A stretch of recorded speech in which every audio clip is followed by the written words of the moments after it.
Olá, o Ciência Tudo está no ar, trazendo para você muita informação e conteúdos sobre ciência, tecnologia e inovação. Nesse episódio vamos falar sobre os raios. O Brasil é campeão mundial na incidência desse tipo de descarga elétrica. Vamos conhecer como se formam os vulcões, os perigos das erupções e ver quais impactos elas causam. Você vai saber também por que o mês de fevereiro tem menos dias. E ainda, uma matéria especial sobre descobertas astronômicas recentes. Tudo isso e muito mais no Ciência é Tudo. Então vem comigo nessa viagem pelo mundo do conhecimento.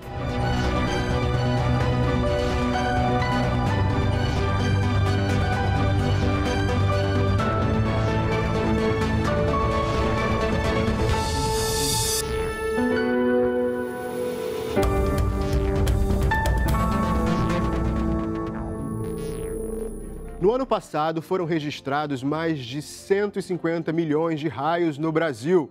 A expectativa é de que, até o final do século, a média suba de 70 para 100 milhões de descargas anuais no país, segundo o Instituto Nacional de Pesquisas Espaciais. Vamos ver agora o que são os raios, como se formam e por que o país lidera o ranking dessas descargas elétricas no mundo.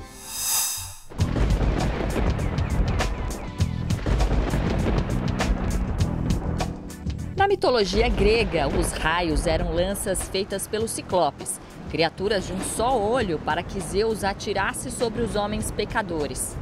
Já as escrituras sagradas dizem que Deus carrega as nuvens com umidade e elas disparam relâmpagos. E o que a ciência diz sobre os raios? Raios são descargas elétricas intensas que ocorrem na atmosfera. Elas são devido a choque de partículas de gelo dentro das nuvens de tempestade.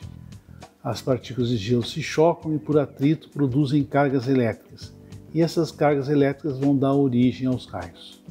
O primeiro grupo de pesquisa sobre raios criado no Brasil foi o Grupo de Eletricidade Atmosférica, o ELAT. Considerado uma referência mundial nas pesquisas sobre eletricidade atmosférica, o ELAT faz parte do Centro de Ciências do Sistema Terrestre do Instituto Nacional de Pesquisas Espaciais, unidade de pesquisa do Ministério da Ciência, Tecnologia e Inovações. O ELAT foi criado no início da década de 80, cerca de 40 anos atrás. E ao longo desses 40 anos nós temos feito muitas pesquisas a respeito dos raios no Brasil, usando diferentes técnicas, foguetes, satélites, balões, sensores em superfície. E hoje nós operamos a rede nacional de detecção de raios no Brasil, que detecta onde acontece um raio em qualquer região brasileira. O Brasil é o campeão mundial em incidência de raios, com cerca de 70 milhões de raios por ano em nosso país. E o motivo é o fato de o Brasil ser o maior país da região tropical do planeta, aquela região central mais quente que favorece a formação de tempestades e raios. No Brasil, diversas regiões têm alta incidência de raios, mas a principal região é a região amazônica. E as cidades são cidades dentro da região amazônica, principalmente nos estados do Pará e do Amazonas.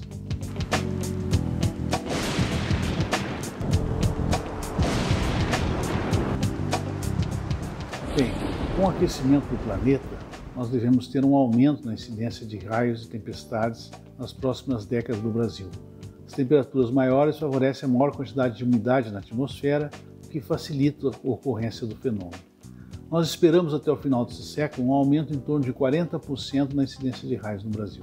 Nos grandes centros urbanos, como São Paulo, Rio de Janeiro e outras cidades, existe um aumento local na incidência de tempestades e raios. Isso se deve a um fenômeno chamado ilha de calor, ou seja, o asfalto, os prédios que existem nessas cidades, além da poluição dos carros, fazem com que haja um aumento local de temperatura.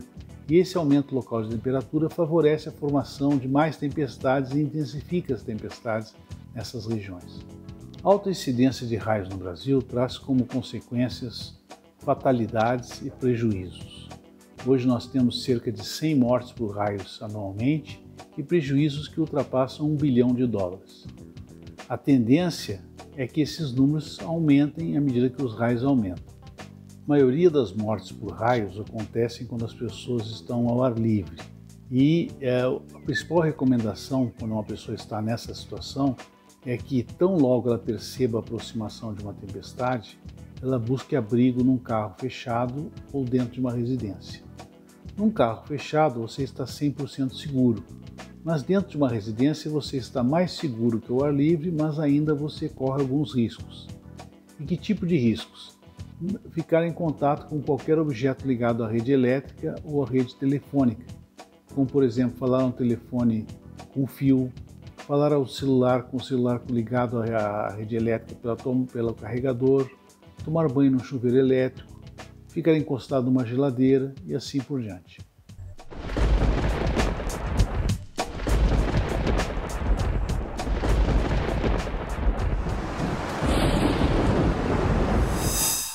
Em janeiro, a erupção de um vulcão em Tonga, na Oceania, teve efeitos tão violentos que puderam ser detectados no mundo inteiro, inclusive no Brasil.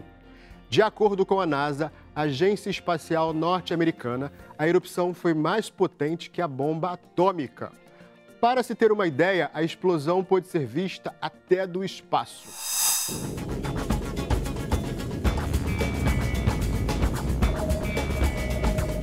Para entender como os vulcões funcionam, é preciso compreender como o nosso planeta é formado. A Terra é composta de camadas classificadas em crosta, manto e núcleo, com diferentes características físicas e químicas. A camada mais externa, onde vivemos, é formada por placas com material rochoso. Abaixo dessa crosta terrestre está o manto, que tem uma consistência um pouco mais maleável.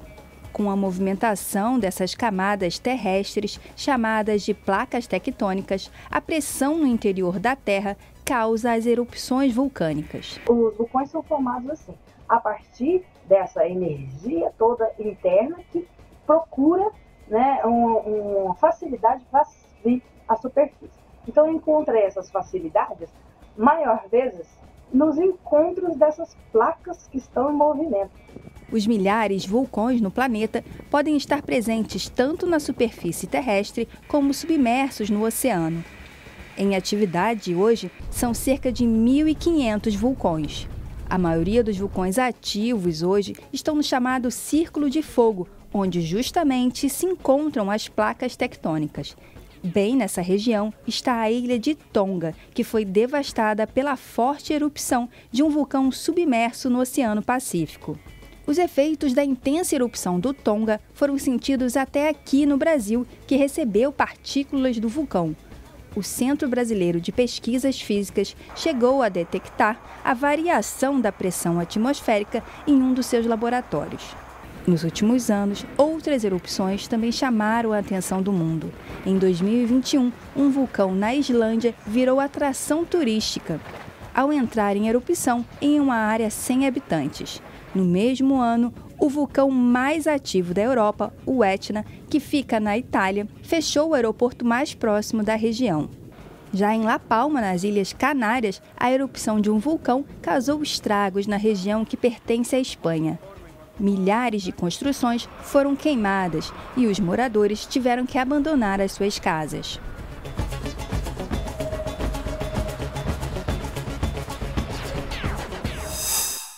E agora a gente vai matar uma curiosidade de muitas pessoas. Por que o mês de fevereiro tem 28 ou 29 dias? Vamos saber quais são as razões históricas e científicas para este mês ter alguns dias a menos que os demais. A história mais provável é que por volta do século VI a.C., os romanos adotaram um calendário baseado nas mudanças da Lua, com 355 dias. O ano começava em março e os meses tinham 29 ou 30 dias. Fevereiro, o último mês do calendário, por algum motivo, era considerado de má sorte. Por isso, teria ficado com apenas 28 dias, para acabar logo, sabe?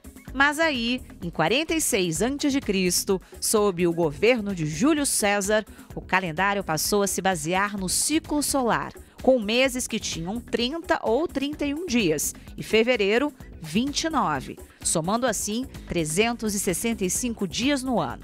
Foi aí que surgiu o Ano Bissexto, inspirado no calendário egípcio e que contava com um dia adicional em fevereiro a cada 4 anos. Mas a história não para por aí.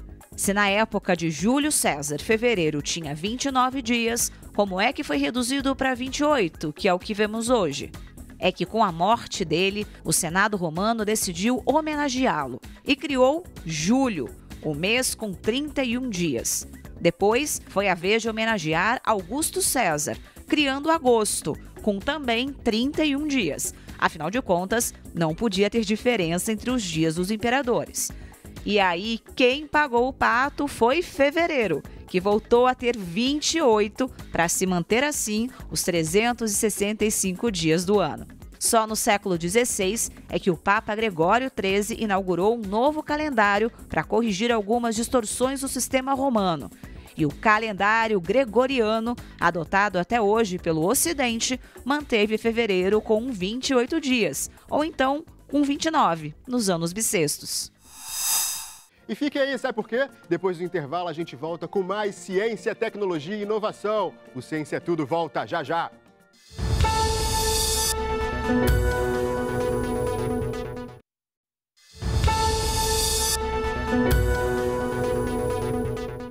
Voltamos com Ciência Tudo, a sua revista semanal sobre ciência, tecnologia e inovação. E apesar de ainda estarmos no início do ano, vários eventos astronômicos em 2022 já sacudiram o meio científico. Entre eles está a descoberta de um objeto que emite ondas de rádio em um espaço de tempo jamais visto. E tem também um buraco negro vagando sozinho pelo espaço. Vamos ver o que a ciência explica sobre esses novos fenômenos astronômicos. Já ouviu falar em planeta errante? Aqueles que seguem vagando pelo espaço sem orbitar uma estrela, como o habitual? E em buraco negro errante? Mais complexo ainda, né? Mas uma recente descoberta de pesquisadores da Nova Zelândia aponta para a existência, sim, de um buraco negro isolado na Via Láctea.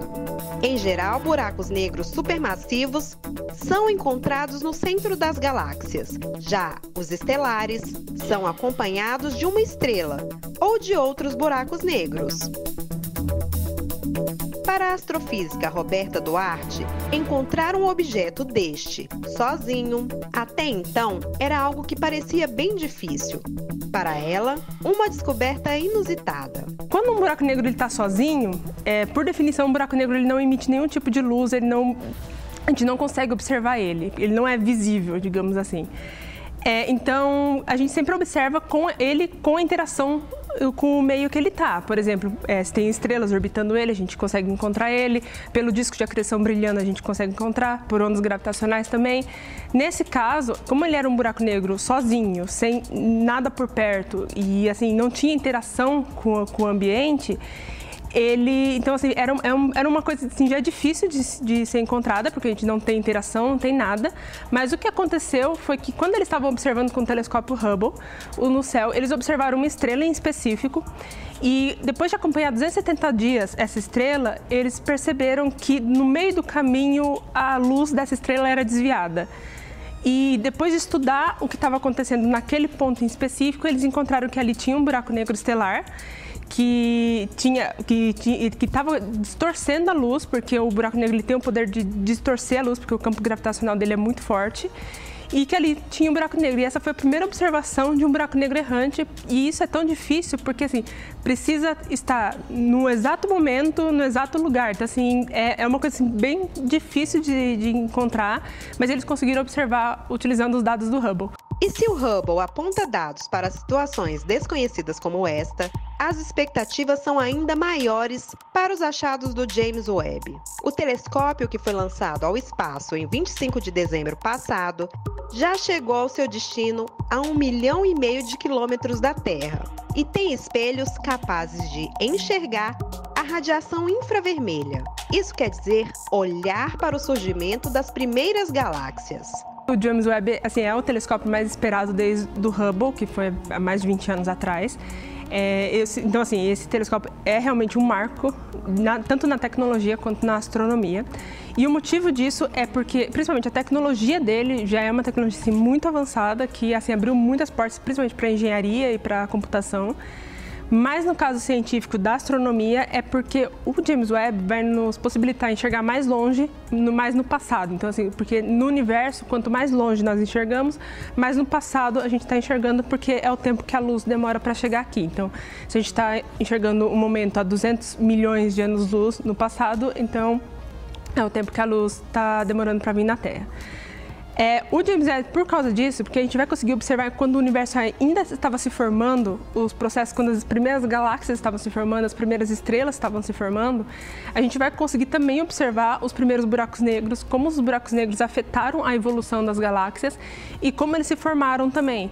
Porque um dos grandes mistérios da física de buracos negros é que a gente não sabe como os buracos negros supermassivos se formaram e nem como eles chegaram na posição que eles estão, que é no centro das galáxias. E do surgimento das galáxias, passamos para a morte dessas estruturas que são formadas por gás e estrelas. Com observação de dados de telescópios e apoio da inteligência artificial, uma pesquisa brasileira inédita aponta para a existência de galáxias zumbis. Segundo o astrônomo Tiago Signorini, que faz parte da equipe da Universidade Federal do Rio de Janeiro, é possível associar a forma da galáxia à sua morte e até ressurreição. Eu estou muito orgulhoso do trabalho da Camila de Sá Freitas, que fez o mestrado comigo.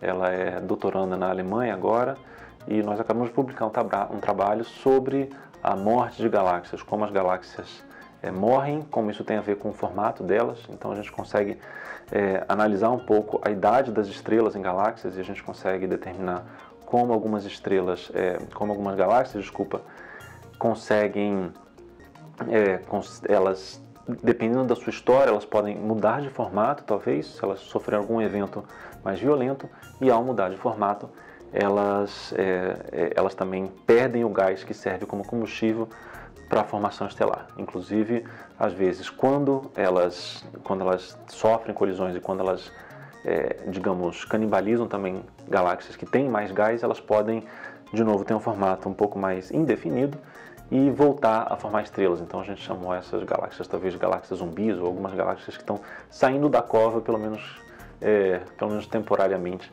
voltando a formar estrelas, porque esse gás é o combustível para a formação de novas estrelas. O país ele tem participação em alguns telescópios que são muito importantes para a nossa pesquisa, como o telescópio SOAR no Chile, o telescópio Gemini, são dois telescópios gêmeos, dois telescópios idênticos, um no Chile e um no Havaí. E é esse tipo de participação em projetos de astronomia, em telescópios e observatórios, que permitem que a ciência, em particular a astronomia brasileira, continue andando para frente.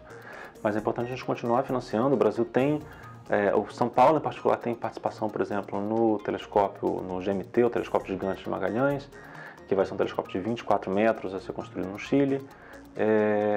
E tem outros grupos brasileiros participando do telescópio Vera Rubin, que vai fazer um grande mapa do céu.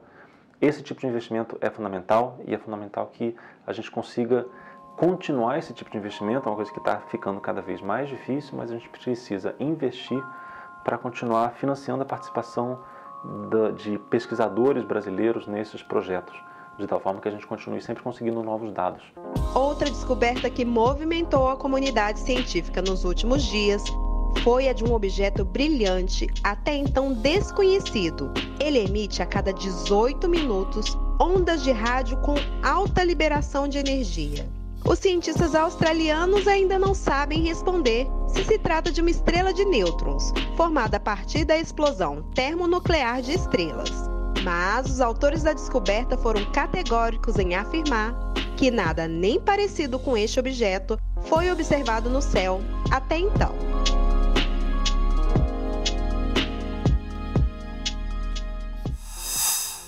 O Ciência é Tudo está quase chegando ao fim, mas antes, vamos com o nosso tradicional giro de notícias da semana.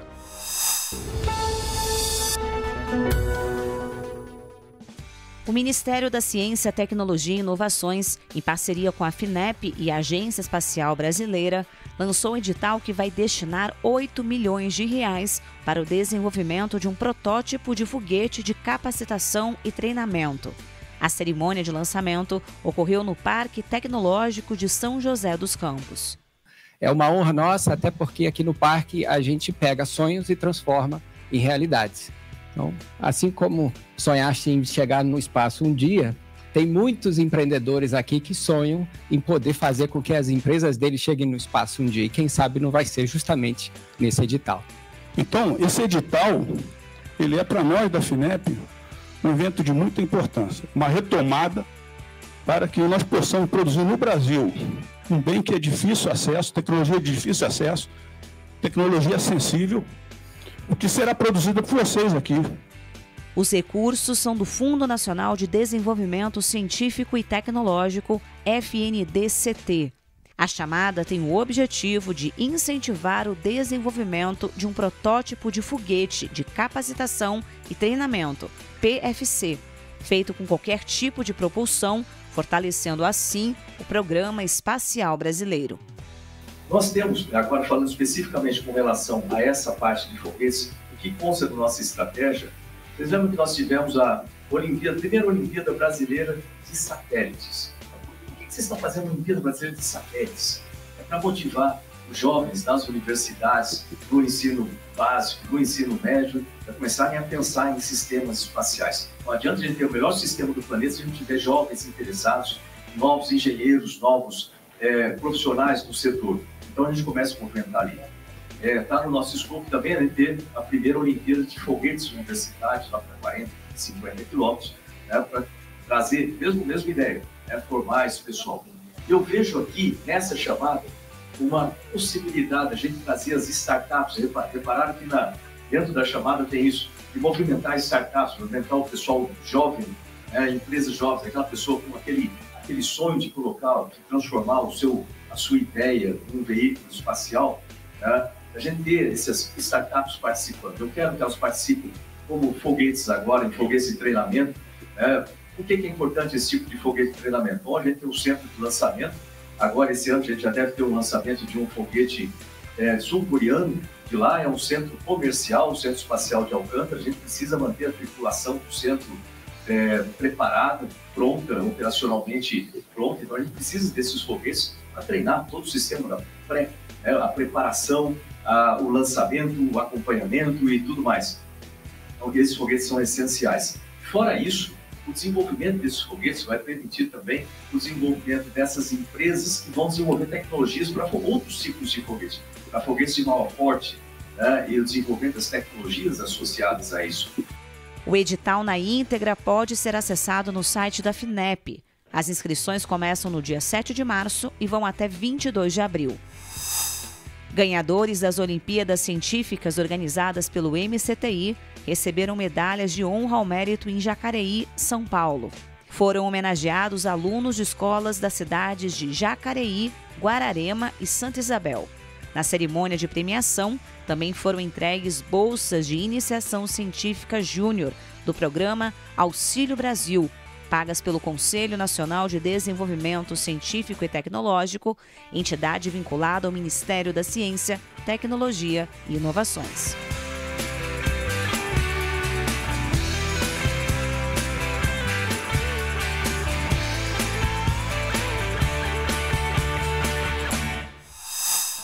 E o Ciência é Tudo de hoje está terminando.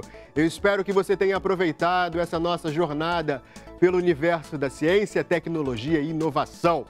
Se você quiser rever esse ou qualquer outro programa, basta acessar o canal da TV Brasil no YouTube ou acompanhar tudo pelo aplicativo TV Brasil Play. É isso aí, sábado que vem a gente tem um encontro marcado no mesmo horário, hein? Eu espero você. Tchau, tchau.